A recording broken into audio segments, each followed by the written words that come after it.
Thanks for joining me today. Today we're going to talk about some of the best kept secrets of exceptional leaders, and I'm pretty sure we can all use these secrets.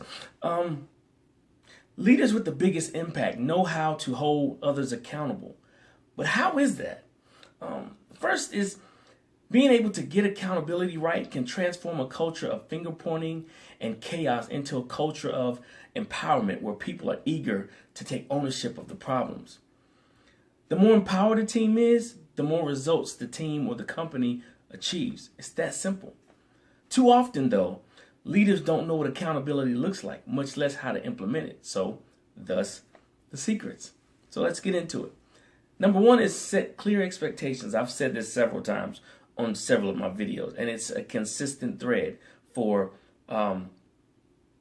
very successful leaders. Set clear expectations. Make sure everyone knows what the goal is or what the goals are. And make sure your expectations identify measurable outcomes. When obstacles arise, encourage the team to communicate openly and proactively. That's key. And then be realistic about what your team can actually accomplish and try not to overburden them. Number two, measure and report progress. Be transparent when you're doing this and tie your expectations to organization's key results, okay? Now look, priorities will often change. We know that. But we need to explain to our employees the change and why. And then on top of that, give them time to adjust. But remind them ultimately that the change in priorities does not change the key results. The results will stay the same, even though the priorities may change. So make sure that they understand the difference. Number three is give and receive feedback. This is crucial to great leadership. This should be done when things are going well and when things are going not so well. So either way, we need to create that because, again, remember, in my previous videos, I tell you that this helps create the trust factor between the leader and the team and vice versa. Number four, encourage risk taking. Now, a lot of times this is frowned upon because if you take the risk and it doesn't go well, now everybody's pointing fingers and passing the blame, and it's a very negative. Situation. But we want to encourage risk taking because sometimes the only way to achieve success is by risk taking, and then we want to do that. We want to encourage risk taking because we want to encourage the team to engage in creative problem solving, so that they can learn how to overcome obstacles together. Okay? Now, the fifth one is inspire people to take ownership. Accountability is ownership, 100%. So as leaders, we need to be able to recognize those who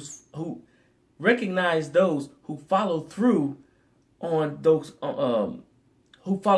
commitments, as well as those who take accountability when they fail to hit their deadlines.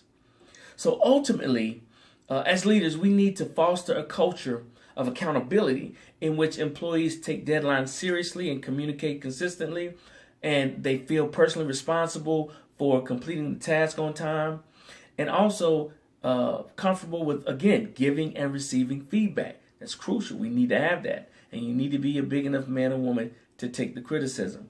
And then finally, taking ownership and, again, asking, what more can I do? We need that from everyone on the team.